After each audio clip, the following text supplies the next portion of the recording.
दोस्तों, आपके सामने स्क्रीन के ऊपर एक क्वेश्चन दिख रहा होगा। शायद आप लोगों ने इसको ट्राई किया होगा। चलिए देखते हैं इस क्वेश्चन को हम लोग कैसे सॉल्व कर सकते हैं। बेसिकली ये क्वेश्चन एक क्वाड्रेटिक इक्वेशन का क्वेश्चन है। अब इस क्वेश्चन को सॉल्व करने का एक सिंपल सा तरीका है दोस्तों। जब भी हमारे पास ऐसा क्वेश्चन दिखाई दे, 4 raise to x plus 6 raise to x is equal to 9 raise to x दिया। एक काम करता हूं मैं, थ्रू आउट इक्वेशन में 9 रेज़ टू एक्स से डिवाइड करता हूं। तो divide by 9 raise to x. अगर मैं 9 रेज़ टू एक्स से डिवाइड करूंगा तो मेरे पास बन जाएगा 4/9 raise to x plus 6/9 raise to x is equal to 1 बन जाएगा। करेक्ट। इसको हम लोग थोड़ा सा और दिमाग लगाते हैं। क्या आप अगर ऑब्जर्व करेंगे, दोनों हमारे पास नंबर्स है जो कि 1 से छोटे हैं, उनकी पावर x है और एडिशन 1 आना चाहिए। मैं एक काम करता हूँ कि ये 4/9 को तो मैं रिड्यूस नहीं कर सकता, तो फिर मैं 6/9 को ही थोड़ा सा रिड्यूस कर लेता हूँ। तो 6/9 को 3 से डिविजिबल है, तो ये 2/3 raise to x is equal to 1 हो जाएगा। करेक्ट।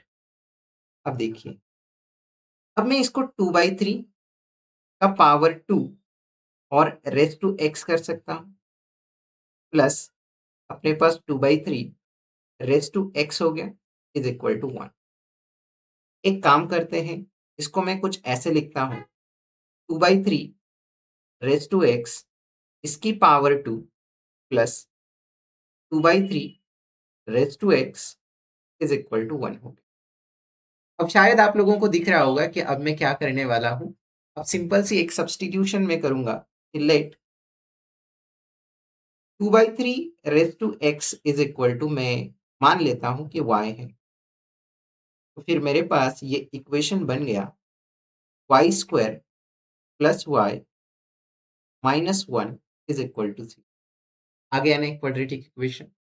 अब इस क्वेश्चन को हम लोग सॉल्व करते हैं आसानी से।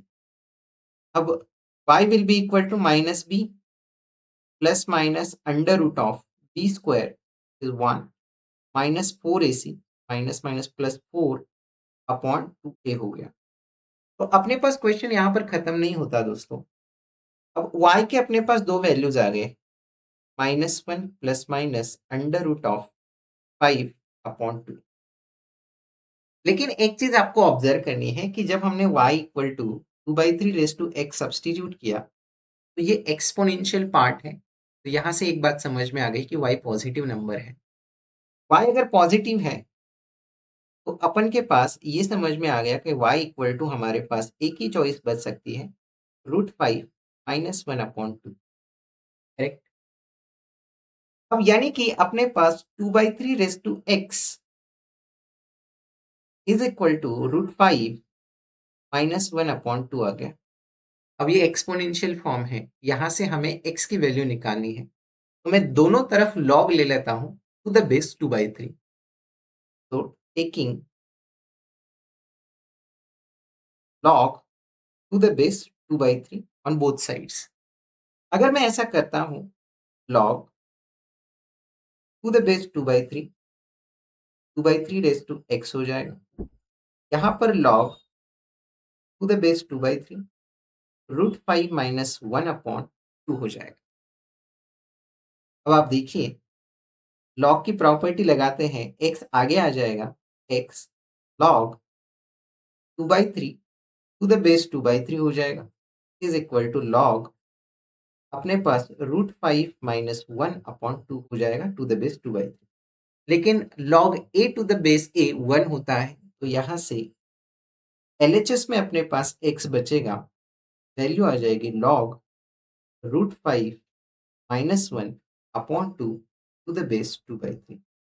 तो इस क्वेश्चन का जो आंसर है वो अपने पास आ गया, x equal to log √5 -1 upon 2 to the base 2/3। I hope ये क्वेश्चन आपको समझ में आ गया होगा, क्योंकि ऐसे क्वेश्चंस ज़रूर वो पूछते हैं और बड़ा इंटरेस्टिंग भी है ऐसे क्वेश्चंस। मज़ा आता है सॉल्व करने में। चलिए मिलते हैं अगले वीडियो में। अगर वीडियो पसंद आया है तो चैनल को सब्सक्राइब ज़रूर करें और अपने दोस्तों के साथ शेयर करें। Thank you so much. Happy learning.